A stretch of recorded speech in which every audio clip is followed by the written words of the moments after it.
Hi guys ನಮಸ್ಕಾರ ಎಲ್ಲರಿಗೂ welcome back to our ಎದುದ ಯೂಟ್ಯೂಬ್ ಚಾನೆಲ್. ಸೊ ನಾವು ಆಲ್ರೆಡಿ ಮಾಡ್ಯೂಲ್ 2ದು ಪಾರ್ಟ್ 1ನ ಕಂಪ್ಲೀಟ್ ಮಾಡಿದ್ದೀವಿ.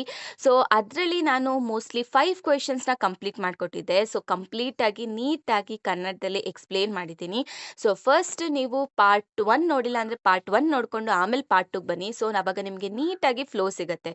ಓಕೆನಾ? ಸೊ ಇದರಲ್ಲಿ ನಾವು ಪಾರ್ಟ್ 2 ಅಂದರೆ ಅದರದ್ದು ಕಂಟಿನ್ಯೂಷನ್ ನೋಡ್ತಾ ಹೋಗೋಣ. ಓಕೆನಾ? ಜಸ್ಟ್ ನಾನು ಹೇಳೋದನ್ನ ಕೇಳ್ತಾ ಹೋಗಿ ಗೈಸ್. ನೀವು ಬರ್ದಿಲ್ಲ ಅಂದ್ರೂ ಪರವಾಗಿಲ್ಲ. ಜಸ್ಟ್ ನಾನು ಕ್ವೆಶನ್ಸ್ ಹೇಳಿದಾಗ ಕ್ವೆಶನ್ ನೋಡಿ. ಆಮೇಲೆ ನಾನು ಹೇಳ್ತಿರ್ಬೇಕಾದ್ರೆ ಕೇಳಿಸ್ಕೊತಾ ಹೋಗಿ ಅಷ್ಟೇ ಸಾಕು. ಓಕೆನಾ? ನೀವು ಏನು ಬರೆದು ಪ್ರಾಕ್ಟೀಸ್ ಮಾಡಬೇಕು, ಇದಿದೆ ಬರಿಬೇಕು ಪಾಯಿಂಟ್ಸು ಅಂತ ಏನು ರೂಲ್ಸ್ ಇಲ್ಲ. ಸೊ ಜಸ್ಟ್ ನಾನು ಹೇಳೋದನ್ನ ನೀವು ಕೇಳಿಸ್ಕೊಂಡು ಎಕ್ಸಾಮ್ ಹಾಲಲ್ಲಿ ಹೋದಾಗ ನಿಮಗೆ ಏನು ನೆನ್ಪು ಬರುತ್ತೆ ಅದನ್ನು ನೀವು ನೀಟಾಗಿ ಎಕ್ಸ್ಪ್ಲೇನ್ ಮಾಡಿ. ಸೊ ಯಾವುದೇ ಎಕ್ಸಾಮಿನರ್ ಆಗಲಿ ನಿಮಗೆ ಕಾನ್ಸೆಪ್ಟು ಎಷ್ಟು ತಿಳ್ಕೊಂಡಿದ್ದೀರಾ ಅಂತ ಚೆಕ್ ಮಾಡ್ತಾರೆ ಬಿಟ್ಟರೆ ನಿಮಗೆ